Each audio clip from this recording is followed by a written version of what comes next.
And let us just try to tune in to the vibrations of that spirit, that Prakriti, of Divine Mother, of Durga, whatever form we can think of, that force of nature, Prakriti, and try to feel that attunement, that sense of oneness with that great order of the universe, that great Prakriti.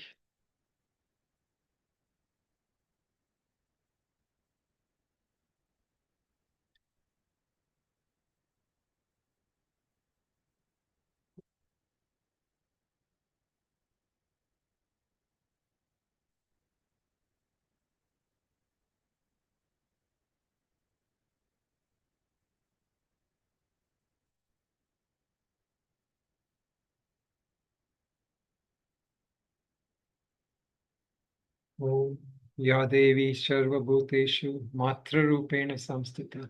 Namastasye, Namastasye, Namastasye, Namo Namah. So let us start with a bit of contemplation from the previous. So this is the shloka which talks about karmanyevadikaraste, and also it concludes with that yoga, samatvam yoga uchyate, that 2 points of equanimity. Okay, so can I even fathom the notion of doing something without seeking results and maintaining a state of equanimity, especially towards undesirable outcomes? So in our life, practicing this equanimity in our daily life, especially when things don't go our way, that state that we accept it, we accept life as it comes, as a prasada, as a blessing, a sacred blessing given to us by the Lord. Like most in society, am I constantly engaged in all interactions with others based on a transactional mindset? So this is a common worldly mindset, especially for somebody who's caught up so much in the world. What can I get out of somebody? So what should we think, at least with our mind? Outside world, we may have to transact fairly, but within us, we should not keep that attitude that how do we train ourselves to give without taking? What are the little things in my daily life where I can begin this practice of giving without taking? So first we should start with small things in our life, like with our family, with our spiritual friends, teachers. So there we try to practice giving without taking with them first. We know that we are not ready to give to a world where they may hurt us. So we have to start with place where we feel a little safe. But yet we should know that even if they don't give anything back, it is fine. So it is not like I'm giving because someday they will give me back. So this is the mindset. This is a spiritual mindset. That spiritual mindset gives us that peace and that blessings of Lord. This is when we surrender to the real practice of doing karma yoga. Okay. All right. So now let us look at our class. So we're doing the Bhagavad Gita, 2nd chapter, and we've just finished the verse 48.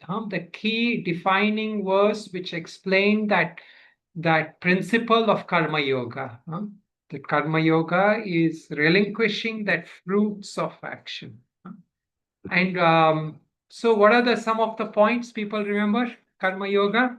What other points are there other than giving up the fruits of action?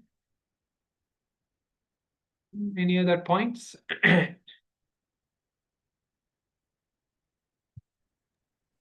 Being equanimous to the results. Being equanimous, maintaining equanimity. Whatever results we get, equanimity. Then, so one is relinquishing results. What else? Other aspect is there? Relinquishing doership. Doership, very good. Yeah. So it's relinquishing bhoktrutva, which is the enjoying of the results. Relinquishing doership also. That is also part of karma yoga. Okay. Any other points? Anybody else? Okay, but these are the main fundamentals. Then one more thing that he mentioned, ma akarma, don't get attached to that, not inaction. Huh? So karma yoga involves that we don't withdraw from our swadharma. What is our duties? We have to comply. Okay, there is a few questions I have. It is piling up, so I will just first clarify them, and they are mostly related to dharma. This thing of dharma sometimes it is very wide topic, and so it is very difficult to cover that. But in the context of Bhagavad Gita, that fundamental aspect of dharma we should understand. So dharma, when we say, so maybe I will just tell which questions I'm addressing. So one is the one you recently asked, Flavia, where you mentioned, can I understand the law of dharma has order? There is a law that governs the entire universe, and we are subject to this law. For example, every action, there is a reaction that is determined by this law. The sun rises every day, etc. So that is one question. Then the other question you had was that I always thought of Swadharma in the singular. Swadharma is the great mission of one's life. I wonder if we have Swadharmas in the plural, as a wife, as a professional, as a student, as a friend. Each of these roles we have to play Swadharma. Okay, so there is and then there was other question somebody else also had. What is the relationship between, or the difference between Swadharma and Swabhava? So all these words have come. So let us try to overall address some of these points. See, first thing about dharma. When we say dharma, there are many ways of saying dharma, right? Dharma, in a basic sense, is what is your duty. Each one of us have our duty. That is a basic dharma. Then there is what is called as a Samanya Dharma. This is Vishesha Dharma. There are two things. Samanya Dharma is a universal Dharma. It is a universal virtuous acts. And then there is a specialized, individualized Dharma. So the universal Dharma is not really something that we have to be taught. But what happens is, because we are caught up with our ragadvesha, we are caught up with our own desires, our own wants. We don't listen to this conscience or this natural promptings of dharma. Like most animals, they know what is their dharma. They are living based on that dharma in their own instinctive way also, but they're following that some kind of dharma. But with humans, it's a little complicated because the humans also have intellect, right? So they're not just instinctive beings. So they are expected to follow a higher order of dharma. But what happens is, because we have intellect, we also kind of tamper into our natural Samanya Dharma. So what is the Samanya Dharma? One is that, everybody agrees on this. Ahimsa paramo dharma. Following ahimsa, you should not hurt, you should not kill, you should not injure other beings. So this is a Samanya Dharma, basic Dharma. Now, when we talk about the Samanya Dharma, for most people, they are not able to follow that because they are clouded by their own understanding, their desires, and all that. So the Shastras is reorienting us what is Samanya Dharma. So the Shastras comes up and tells us, these are the things that everybody should do, like the Yama Niyama in Yoga Sutras, that Satya, Himsa, and all that, that one has to follow. Okay, so this is the, now we may say this is still at the individual level. Like there is Samanya Dharma that I am supposed to follow. And then there is Vishesha Dharma, which I have to interpret the Samanya Dharma into my life. What is universally told as correct, like what is universally told as non-violence, I have to interpret in my life. That is called as Vishesha Dharma, which means individual dharma, or what we are calling here as Swadharma. So in case of Arjuna, you cannot take that Samanya Dharma in a literal sense. He cannot say that I will not injure everybody because I'm in the war field. So he has what is called as he has to interpret that Dharma for his particular situation. So when you take the particular situation, then his caste comes in. He is a Kshatriya. So that is the old Vedic way. But in our case, like as you mentioned, we have all these roles, a teacher, wife, student, all these roles are there.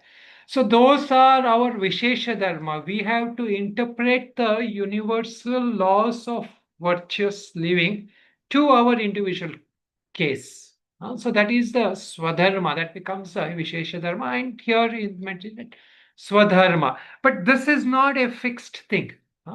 Like even a Kshatriya, we say, right? It is not like he's fixed. When he becomes a devotee, he can change ashram, he can become a vanaprastha, he can become a sannyasi. Similarly, one who becomes a devotee of Lord, then the Lord tells him, Sarvadharmam parityajya mamekam sharanam raja. Leave all your duties and take refuge in me. Meaning what I tell you to do. That is the highest thing for a devotee, is Swadharma. So there are all these things are there when interpreting the Dharma for an individual. But the universal Dharma is something that is natural. We can say something conscience or common sense also sometimes. That is a like in if for example if you're living in India, the common sense is you should drive on the left, but many people don't drive on the left. But some other countries, of course, they follow it exactly. But there also sometimes in rare situations somebody is working on the road, then you have to go on the other side of the road. So all that is there. Even that Samanya Dharma, what we say that is the universal laws for the country. There is variations. You have to do based on the situation. So that is now so far still limited to the individuals itself. Now there is a far more deeper thing, which is the law or the order of the universe. So in general context, we don't call it as the Dharma. But what has happened is these schools, such as I mentioned, Sankhya and especially Buddhism, they don't believe in God. So then what happens when we say order in the universe? We say it is Ishvara.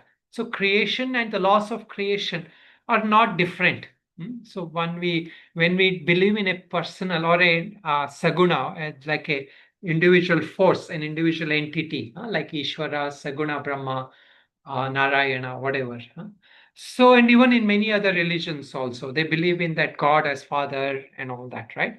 So there, what is happening is that one God is also the one who upholds the universe.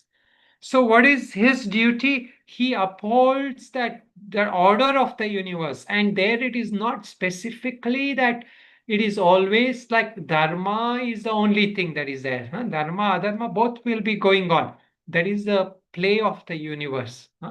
So in general, but the personalized God whom we worship, that God actually in especially Hindu cosmology takes avatar to uphold dharma. So um, in that later shloka, very popular shloka in Bhagavad Gita, um, it will come, that yada yada hi dharmasya jnanir bhavati bharata abhyudanam adharmasya tadatmanam smrjamyam.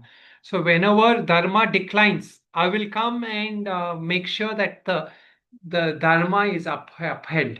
So that is one way, that dharma and adharma will be there in the creation, and somehow all that play a part in how that creation comes, it exists, and then it dissolves.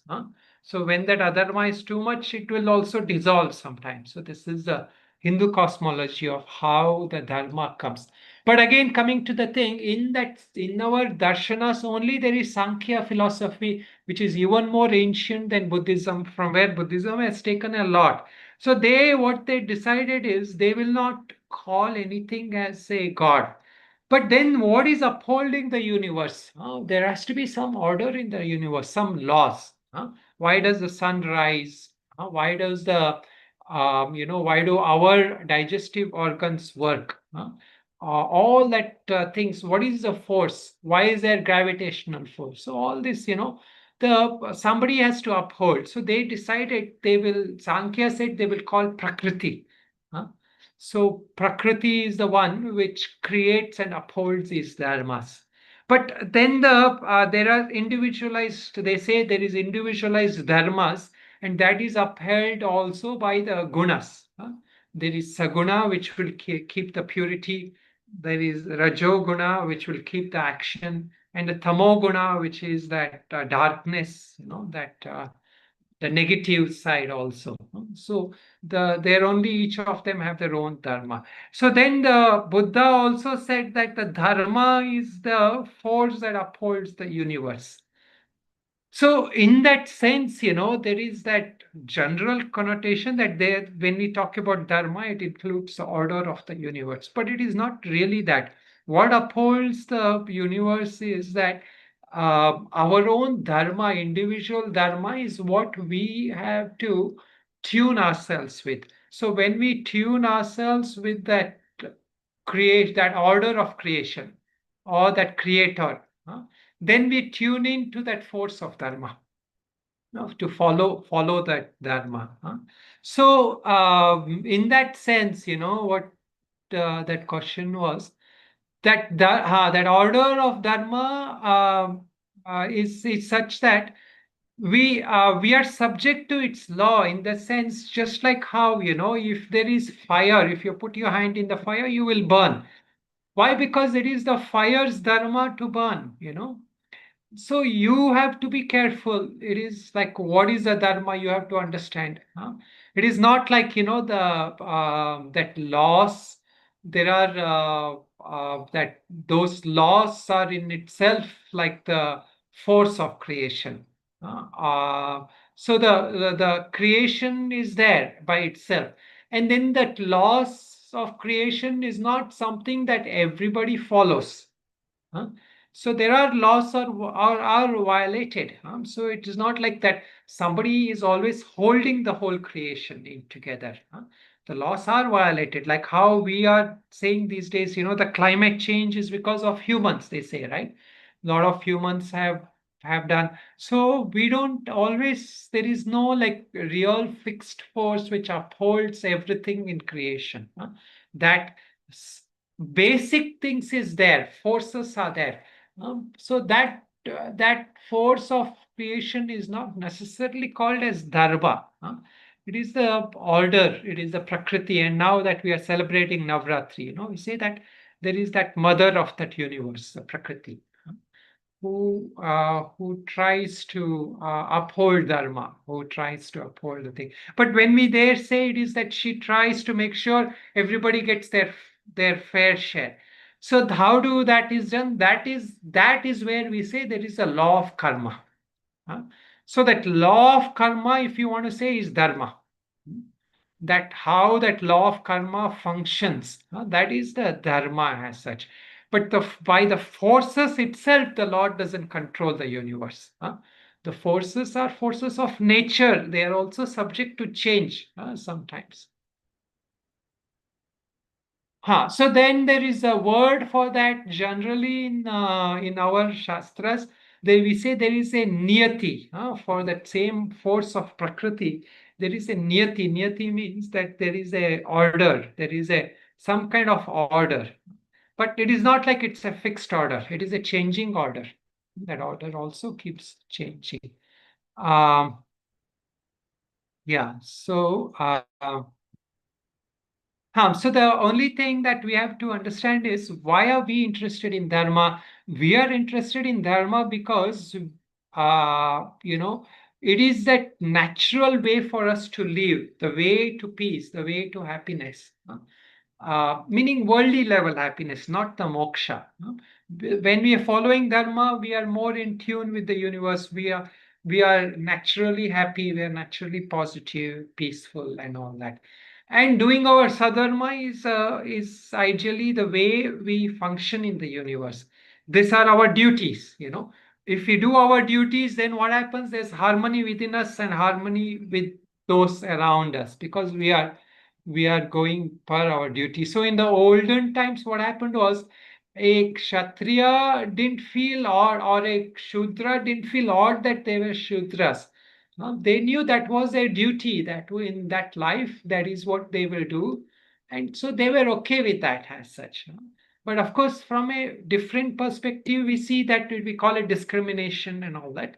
But if you take it as your swadharma, then you are at peace with it. You reconcile to what is your duty. Similarly, if you are a wife, or if you are a mother, you have to take care of your children, right? We cannot complain sometimes, like if your husband is not there, is not taking care. The predominantly mother's role is more important in many ways, right? Especially when they're young.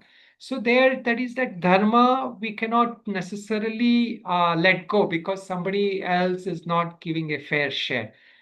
So of course, modern interpretations are all there, but I'm just saying purely from the context of if we focus on what is my duty. Okay. Now the other point, that question was, what is the difference between Swadharma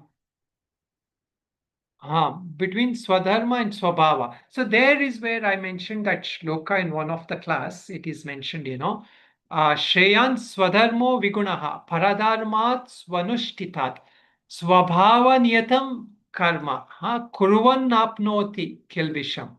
So that word is Niyatam is coming there, you see.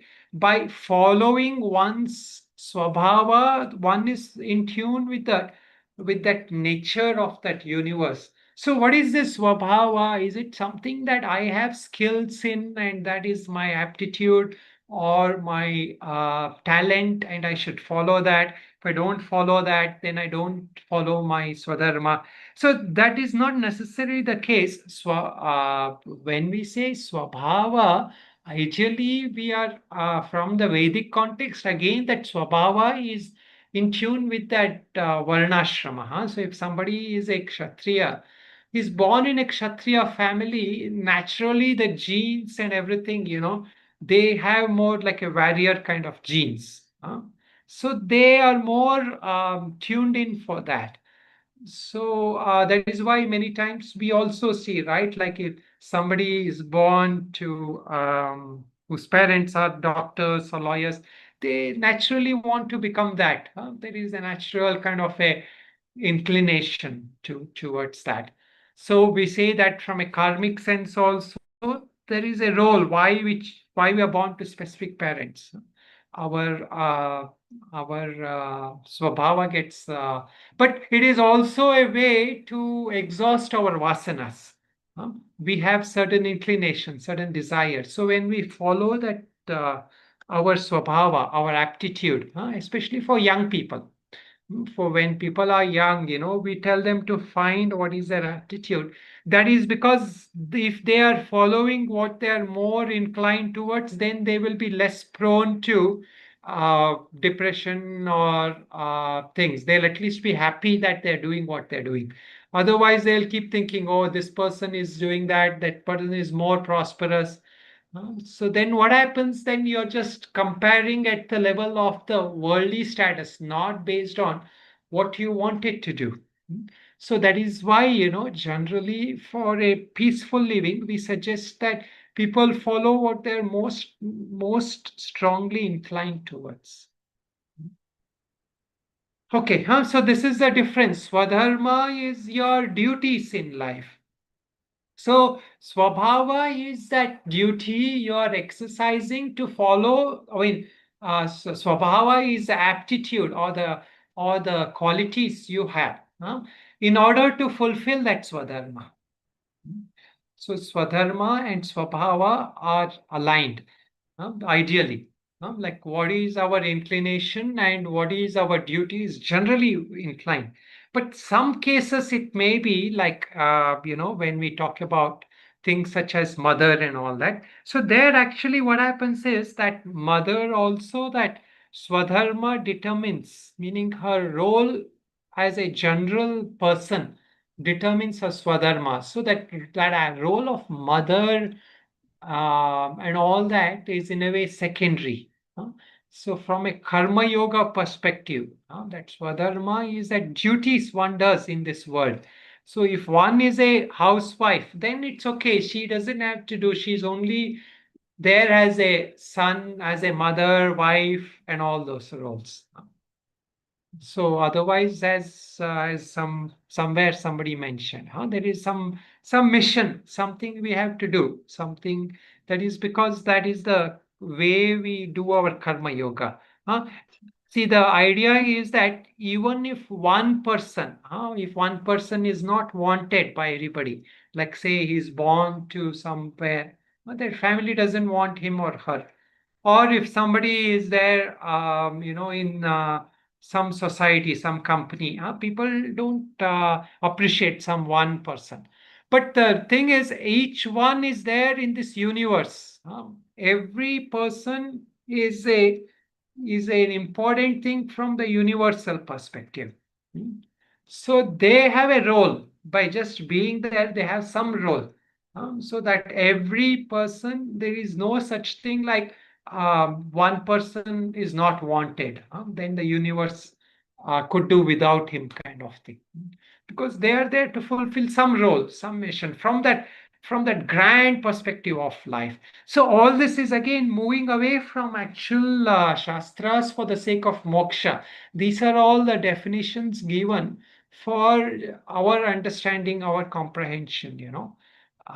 So these are not the actual heart of the Shastras. The heart of Shastras is that we do whatever duties we can, fulfilling with equanimity and with the attitude of prasada buddhi and offering it to the Lord. Or, as I mentioned, you take it as a pure science of working with your mind.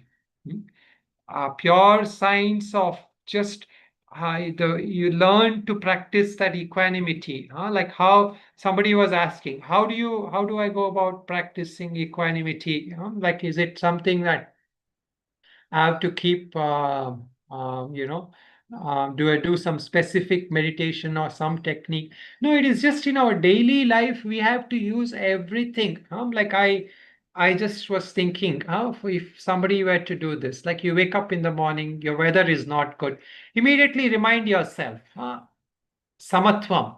Whatever is the weather, I will accept it.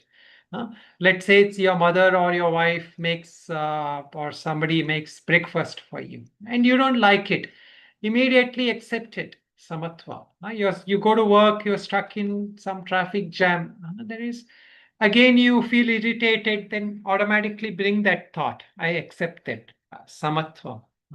And then you go for work, you're assigned some task you don't like.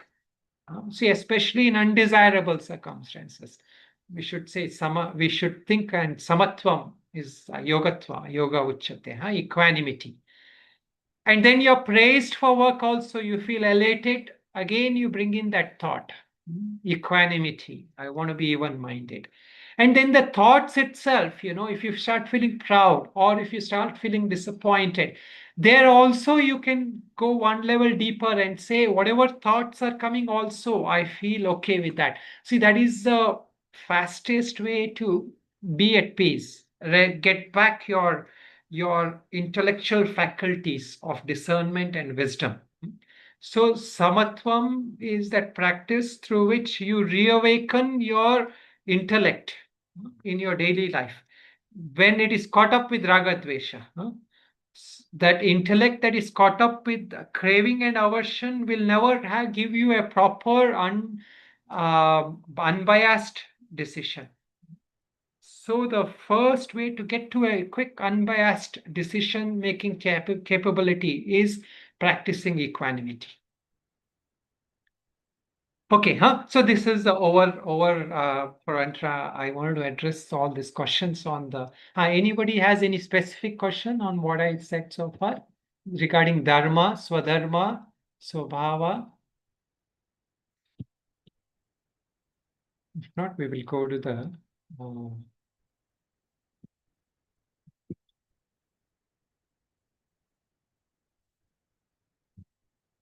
Okay, so we can continue with. where we were doing. So let us first just chant these two shlokas, shloka 48 and 45, 49.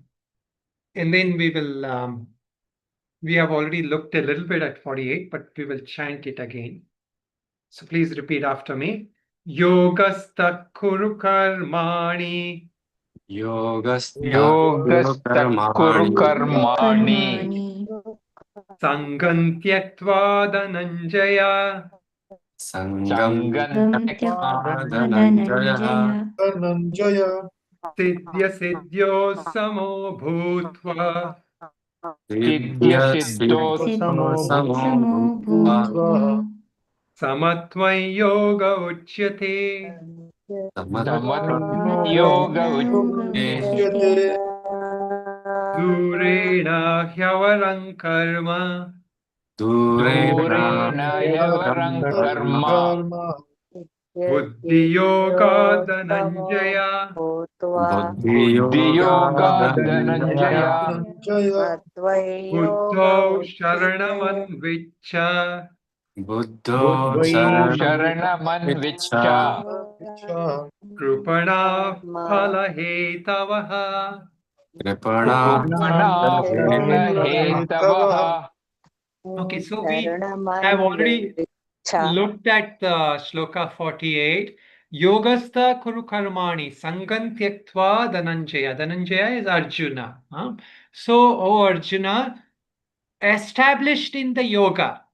So when we say here yoga, what yoga are we talking about?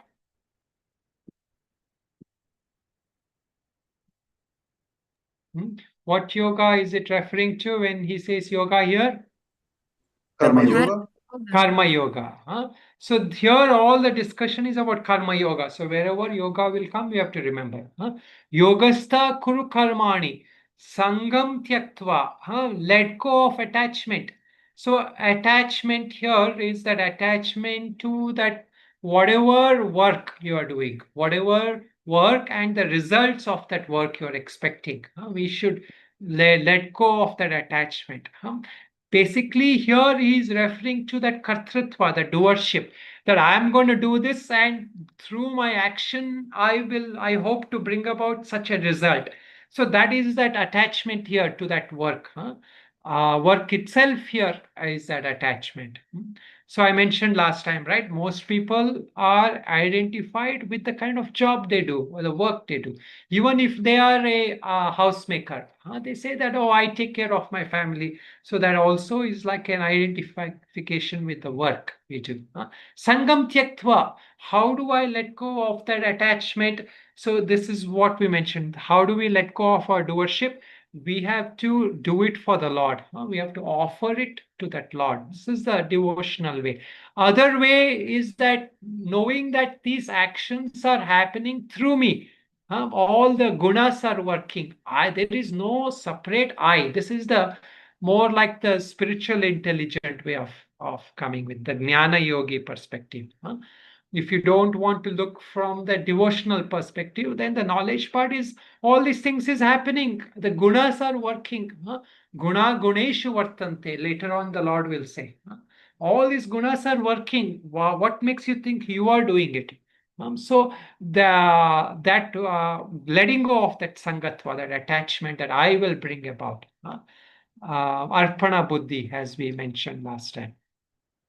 And then what happens? Siddhya siddhyo samo bhutva. Whether you gain something or you succeed at something or you fail at it, meaning you don't succeed at something, meaning of course you have tried your best, you have done your duty, but it doesn't work. Like let's say Arjuna tries to fight and they lose in that battle. Then what he did, what Arjuna, Lord told him to do, right? So and he followed his duty, then he doesn't have to worry about it. So that is again that attitude of samatva. Siddhya, siddhyo, samaha, again that word is coming, right? Samo bhutva. Then again, in order to emphasize this, what is this sama? When we say that success and failure, accept it with equanimity, be equal, equiposed, whether you are successful and failure. What is it? This state of being equiminded, equanimous, is called yoga. It means that when you do this, then you're established in karma yoga. Samatvam yoga uche. So now is that first definition. Later there's one more definition that will come. So this is the first definition of yoga, Samatvam yoga uchyate. So of course, like see, there were just to understand what we mean by that. So the idea is that we are interested when we come to karma yoga part. We are not looking at success and failure. We do like if there is a guru in our ashrams, for us we had a guru, right? So they would tell us, you do this. So that is our duty, is to do what the guru is telling us, to be pleased with them. So in your work also, that you have to accept that whatever the boss or the company wants you to do, that is they've asked you to do it. So let us say you don't succeed doing that, so it is not your failure then. You have done what you have to do. So that understanding is is important to keep that our mind in that samatva attitude. I remember when there was a yoga teacher when we were young. My uh, family used to go see that yoga teacher. Like there was a normal, they would teach yoga, hatha yoga. So we would go sometimes, when I was young, my parents used to go. So the one time that Acharya, he was a yoga teacher, but he used to study Gita. He didn't used to teach, but he used to follow Gita in his life. He had made it a point to put the teachings of Gita in his life. So he was a very disciplined person and a full-time yoga teacher. So one time he lost his wife after many years. He lost his wife. Then after whatever they have to do, that funeral rites and all that, he was back at work. He was doing normal work. So then somebody asked him when I was there, that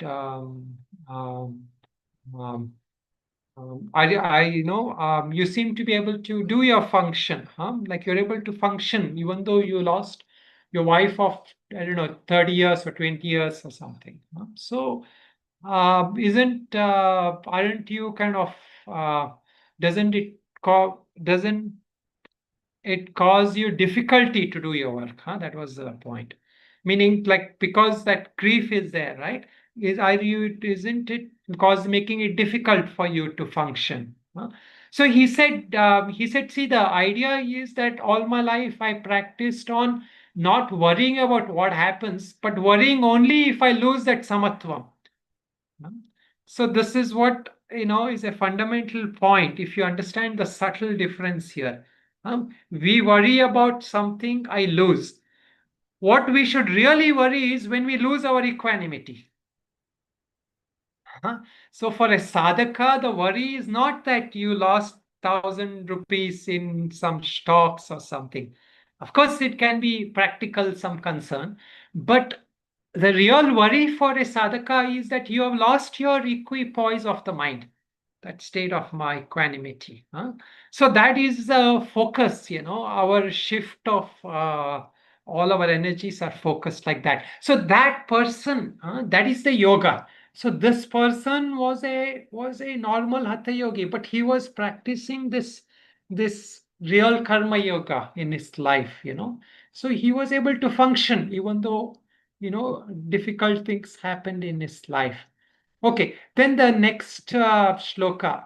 Now it talks about the value of this doing this. Durena vyavaram karma, buddhi yoga dhananjaya. So here this buddhi yoga is again referring to which yoga? Our yoga of karma yoga only. Is not like some other knowledge yoga. So here the yoga you do with that knowledge of karma yoga. That actions you do with the knowledge of karma yoga. What is that? That is superior to the normal action you do. So the normal karma, the actions you do, is inferior to what? To that actions you are doing with the knowledge of karma yoga. And then what? Buddhau Sharanamanvincha Kripana Palahetavaha. So the one take refuge. We all take refuge in something. What should we take refuge in? We should take refuge in this knowledge. See, here it is like we are saying, right? Like if you don't have that strong inclination to take an individual God, personal God, then what do? You use that knowledge and you say, I take refuge in this knowledge. What is this knowledge? This knowledge of being equanimity. The Lord says is very supreme knowledge, right? So we take refuge in this knowledge. Sharana. Sharana is the word that we use when you take refuge in a guru, you take refuge in a teaching or in something. So that same thing, Sharana Manvincha. Huh? Anvincha means you seek that refuge. If you don't do, what happens? Then Krupana Palahetavaha. The one who is like a miser, the person who doesn't take refuge in this. He's like a miser. What does a miser do? The miser are those, who have money, but they cannot let go of that money. So they themselves are suffering because of that. So here that krupana, of course, from the Upanishad point, it says krupana means that miser is one who dies without having that ultimate knowledge, meaning that ultimate knowledge is accessible to everybody, but you die without getting that, then it is called you are considered like a miser. Okay, so these are the two shlokas now, which has defined that karma yoga. Now that the next shloka, which is going to focus more on the kartrutva aspect of karma yoga. So we will look at it in the next class.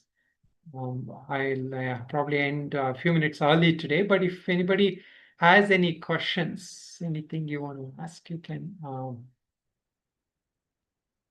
ask me now.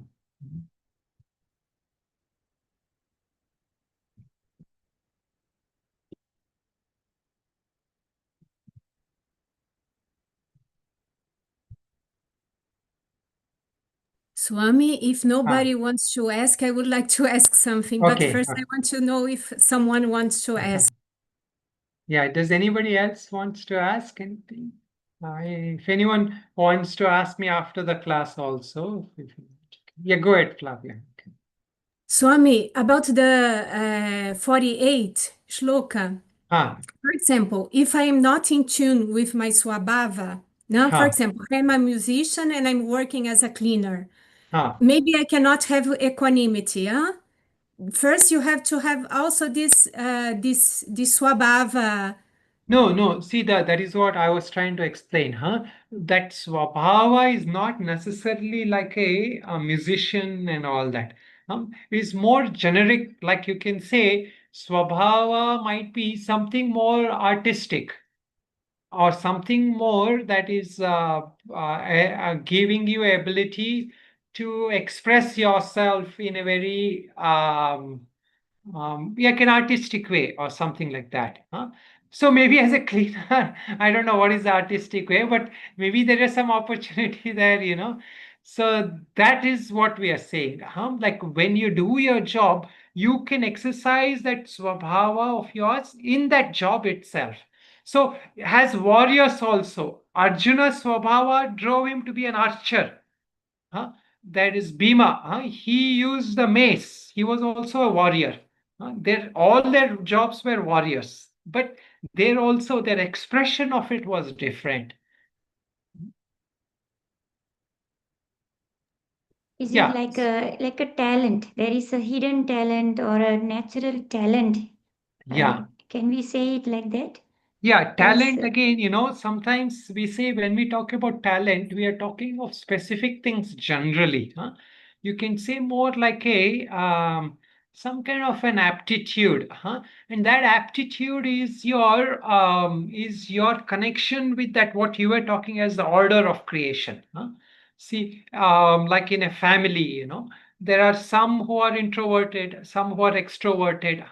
So the introverted people are also required in that family.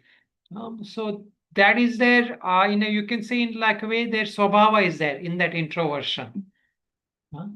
So we can say like it's a way of their uniqueness, rather. Let me put it that way.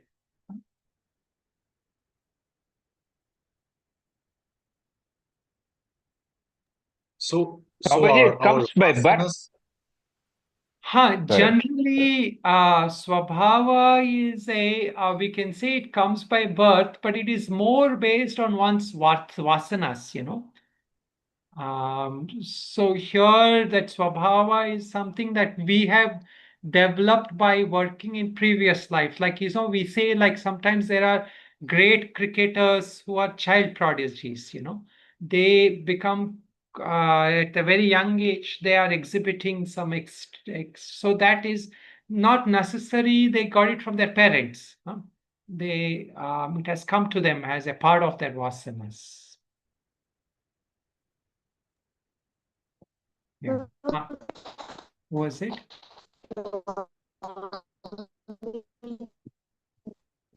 Who is talking? I can't.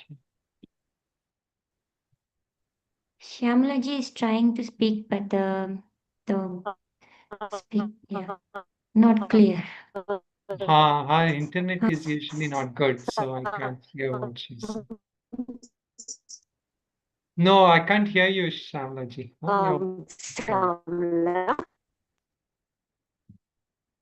Shyamala, I'm Shyamala speaking. But your voice is not coming. Not able to hear. Yeah. It's okay. You can just text, huh? You can text. Okay.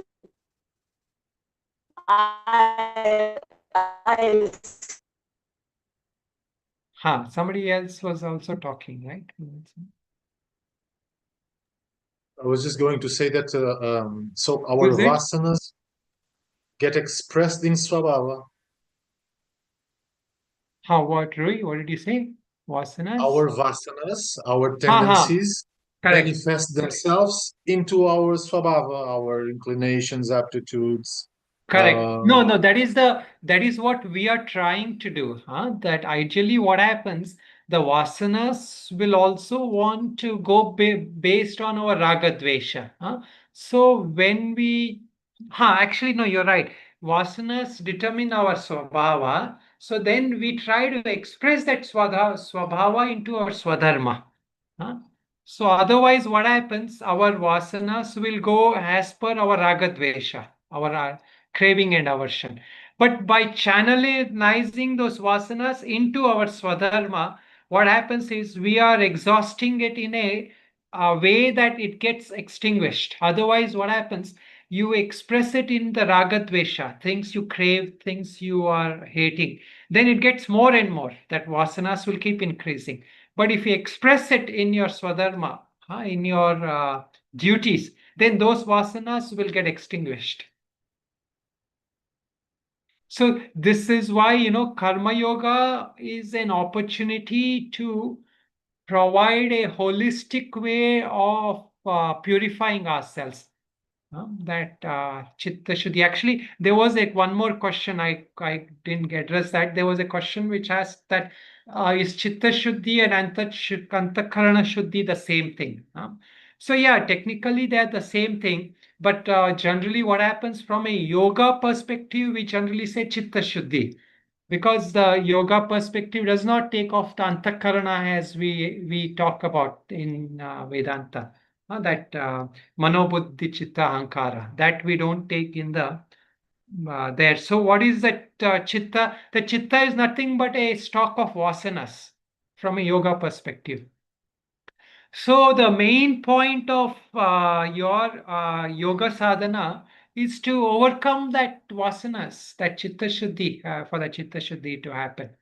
Then that when the chitta shuddhi happens, then that mind can focus, chitta vritti nirodha. It is free from all those vasanas. The one who is free from all those vasanas is, is qualified for moksha. But how do you become free of that vasana? So there in Patanjali Yoga Sutra, it is that you have to meditate. You have to, there karma yoga is not given. So Bhagavan brought that message from all the Shastras and decided that people don't have the time to meditate all the time, as Patanjali prescribed. So in your daily life, you make it like a meditation by exhausting those vasanas.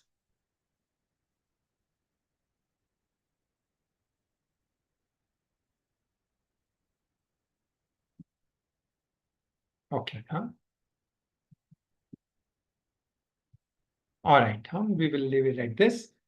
Let us chant. If you all want, we can just chant one time, or I'll just chant. You all. Om Asatoma Satkamaya Tamasoma Jyotirgamaya Mrityurma Sarva Mangala Mangalya Shive Sarvartha Sadike Sharanye Trambake Devi Narayani Namostute. Together, Om Purnamada Purnamidam Purnat Purnamudachyate Purnasya Purnamadaya Purnamevavashyate Om Shanti Shanti Shanti. Namo Narayana.